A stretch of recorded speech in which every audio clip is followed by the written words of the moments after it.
So komme ich mir vor mit meinen fetten Wangen. Hi, schön, dass ihr da seid. Ich bin Svenja, Inhouse Make-up Artist bei Amazingy und unser heutiges Thema bei der Amazingy Make-up School wird sein: Finde deine richtige Foundation.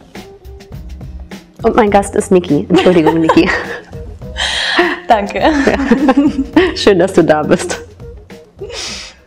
Die richtige Foundation zu finden, ist ja wirklich ziemlich schwierig. Ich vergleiche das immer damit, auch die richtige Jeans zu finden. Das ist ja auch manchmal unmöglich, denkt man.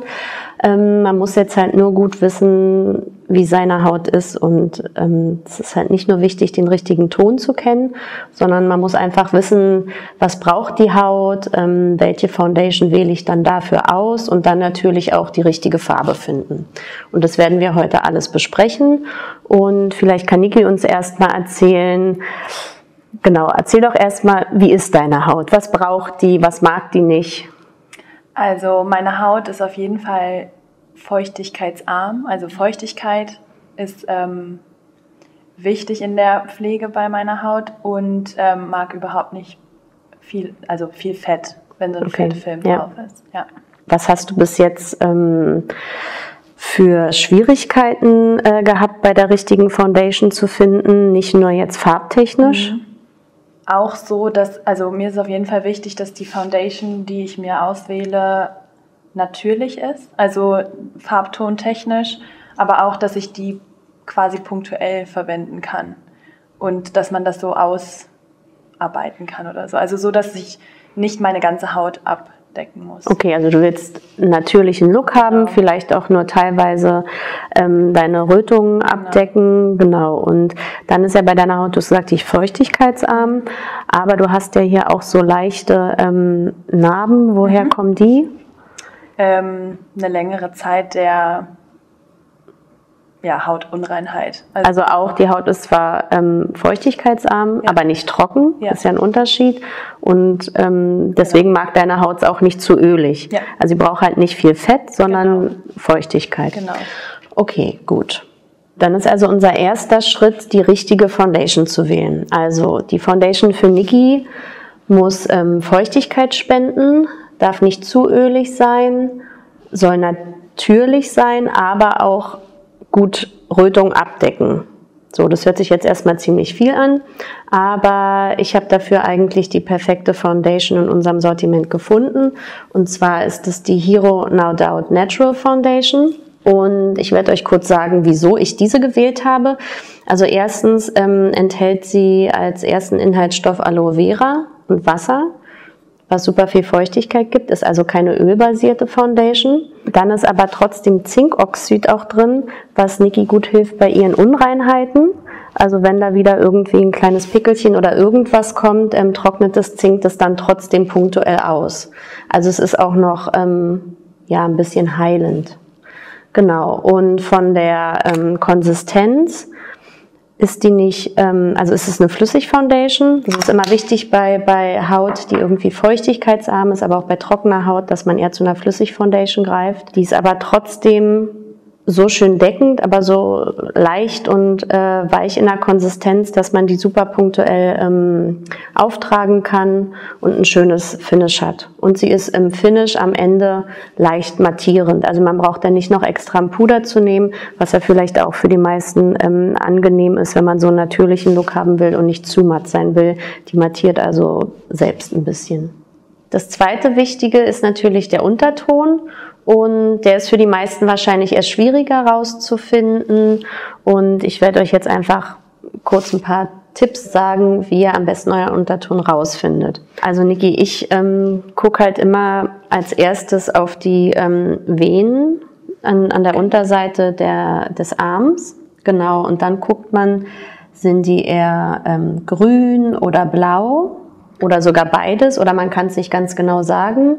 Bei bläulichen Venen ist es meistens eher ein kühler Unterton, dann hat man mehr kühle Pigmente in der Haut. Und sind die Venen eher grünlich, dann ist es eher ein warmer Ton.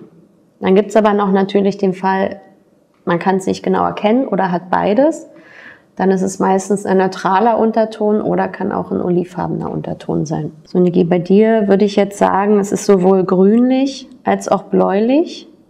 gemischt. Den würde ich erstmal so vom neutralen Unterton ausgehen. Wenn ich mir jetzt aber so dein Gesamtbild hier angucke von der Haut, sieht man ja schon so leichte gelbliche Partien. Wir dürfen uns jetzt nicht von den Rötungen irritieren lassen.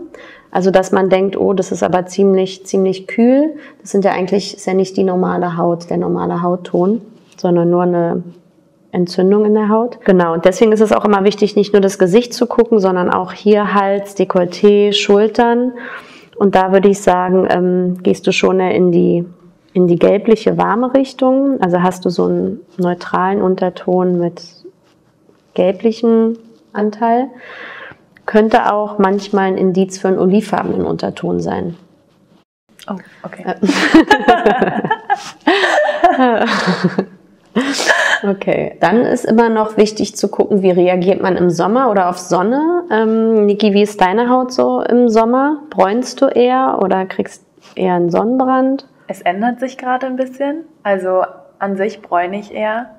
Aber es wird so, dass meine Haut auf jeden Fall, also ich merke das schon, dass sie sonnenempfindlicher wird. Okay. Auch. Aber an sich eher braun. Genau, und das ist auch nochmal so ein Indiz, wenn man eher bräunt und dann eher so einen warmen, goldigen Schimmer hat, dann ist man auf jeden Fall eher so ein warmer Unterton oder auch neutrale Hauttypen bräunen im Sommer schneller und sind dann eher vom neutralen Ton, gehen eher so ein bisschen ins Warme. Deswegen ist es auch vielleicht manchmal gut, im Sommer und im Winter 2 Foundations zu haben, eine ein bisschen heller und eine dann ein bisschen dunkler im Sommer. Okay, und ein dritter Punkt, an dem ihr euch noch orientieren könnt, ist, dass ihr guckt, was tragt ihr lieber an Schmuck, Gold oder Silber oder beziehungsweise was ihr merkt, was steht mir besser. Niki, was ist es bei dir? Gold. Gold, also auch eher warm. Gold ist ein Indikator für einen warmen Unterton und Silber für kühle Töne. Und wenn man einen neutralen Unterton hat, dann passt beides. Genau.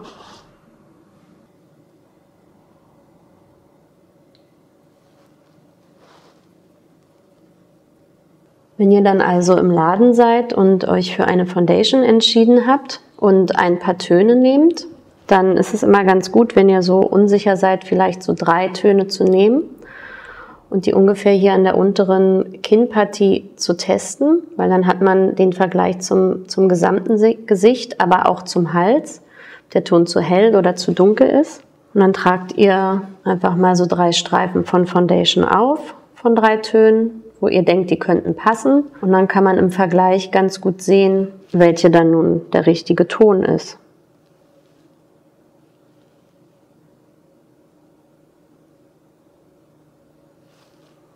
Also man sieht jetzt ganz schön,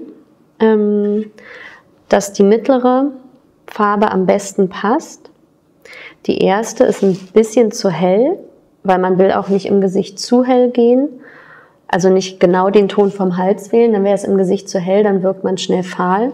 Und dies auch vom Unterton wirkt die jetzt ein bisschen zu rosa. Also das ist eigentlich ein neutraler Unterton, aber da sieht man, dass das auf dem warmen Ton einfach zu kühl ist, zu kühl wirkt. Die dritte ist definitiv zu dunkel. Und genau, die mittlere ist ein warmer Unterton, ist ungefähr in der Mitte von Hals und den dunkelsten Partien, sodass man schön die Gesichtsfarbe ausgleichen kann. Girl, you're not a lady. Oh yeah, do you feel like a lady or a girl? Well, I'm a girl. I'm just a girl. Genau. Okay, ganz wichtig ist natürlich auch die Vorbereitung der Haut für die Foundation. Und da ist es gut, bei feuchtigkeitsarmer Haut auf jeden Fall einen Toner zu benutzen. Zum Beispiel wie diesen hier von MPQ, das Hydrating Water. Genau, einfach mal aufs Gesicht aufsprühen. Die Haut nimmt nämlich immer am besten alle Stoffe auf, wenn die Haut erstmal angefeuchtet ist. Ein bisschen einmassieren. Und dann kann man wenn die Haut besonders feuchtigkeitsarm ist, dann noch ein Serum auftragen. Das ist jetzt auch von MPQ, das Hydra Miracle Serum. Und da ist zum Beispiel auch Hyaluronsäure drin. Und hilft immer auch gut, die Haut mit Feuchtigkeit zu versorgen. Niki, du hast erzählt, du nimmst Hyaluronsäure gerade in Kapselform. Ja, genau. Hast du das Gefühl, dass es dir gut hilft? Ja. Gut.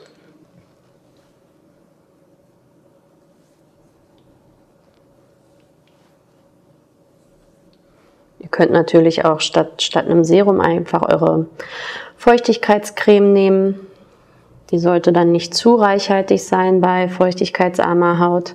Und dann habt ihr eine schöne Base für die Foundation. Ich mache mir die Foundation erst immer mal ein bisschen auf den Handrücken. Dann kann man damit besser arbeiten, falls zu viel raufkommt oder man noch mal ein bisschen mehr braucht. Und die Hero No Doubt Foundation lässt sich super mit den Fingern eintupfen. Und ich fange jetzt so auf den Wangen an und gehe auch wirklich erstmal dahin, wo die Rötungen sind, was wir abdecken wollen. Ihr könnt natürlich auch einen Pinsel nehmen oder einen Sponge, je nachdem. Aber ich arbeite hier gerne mit den Fingern.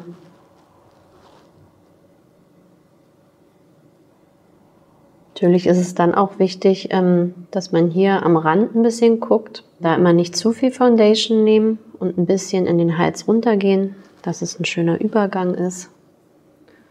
Und wir werden jetzt trotzdem noch ein bisschen mit einem Concealer reingehen, um nochmal ganz gezielt an einigen Stellen die sehr starken Rötungen bzw. Pickel abzudecken. Zum Abdecken von den einzelnen Unreinheiten oder Rötungen nehme ich hier den Hero Space Balm und zwar in der Farbe Thalea. Der ist ein bisschen neutral vom Unterton. Ja, so ein bisschen, sieht jetzt hier so ein bisschen beige aus, was ganz gut die Rötung dann kaschiert. Zum Auftragen von dem Concealer könnt ihr jeden Pinsel nehmen, der relativ fein und klein ist. Ihr könnt zum Beispiel auch einen Lippenpinsel nehmen, weil die haben meistens eine schöne Spitze und damit kann man die ganz gut auftragen, so gezielt und punktuell.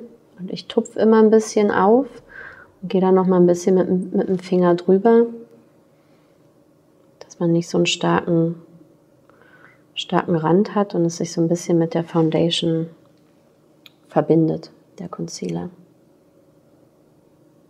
Ich würde es jetzt auch nicht übertreiben, nur an den Stellen, wo ihr wirklich denkt, ach, das stört mich jetzt, da kommt noch eine zu dolle Rötung raus. Und ihr könnt den Concealer auch noch ganz gut an Stellen nehmen, wo ihr denkt, da sollte es vielleicht ein bisschen heller sein oder ein bisschen mehr angeglichen, der Ton, wie zum Beispiel um die Nase rum. Das ist auch immer ein bisschen rötlich. Oder natürlich auch ein bisschen unterm Auge. Da kommt es natürlich aber wieder drauf an, was habt ihr für einen Augenschatten? Habt ihr überhaupt einen Augenschatten? Wollt ihr einfach nur ein bisschen heller gehen oder müsst ihr da was ausgleichen? Das ist dann nochmal aber ein ganz eigenes Thema für sich. Mache ich dann über den Concealer nochmal Foundation? Das würde ich ganz individuell entscheiden. Wenn du das Gefühl hast, der Concealer ist zu hell, zum Beispiel auf einem einzelnen Pickel, kann man ruhig nochmal ganz bisschen auch mit Foundation drüber gehen, um das nochmal ein bisschen anzugleichen. Wenn es aber passt und der Ton gut ausgeglichen ist, dann kann man auch den Concealer so lassen. Es kommt auch auf die Konsistenz an. Wenn er jetzt sehr reichhaltig und cremig ist, dann kann man ruhig nochmal entweder ein bisschen transparenten Puder rüber, wenn man das möchte, oder halt noch mal ein bisschen von der Foundation. So, das ist jetzt unser Ergebnis. Ich habe extra jetzt nur diese eine Seite gemacht, damit ihr den Unterschied seht, wie die Foundation schön die Rötung etwas abdeckt.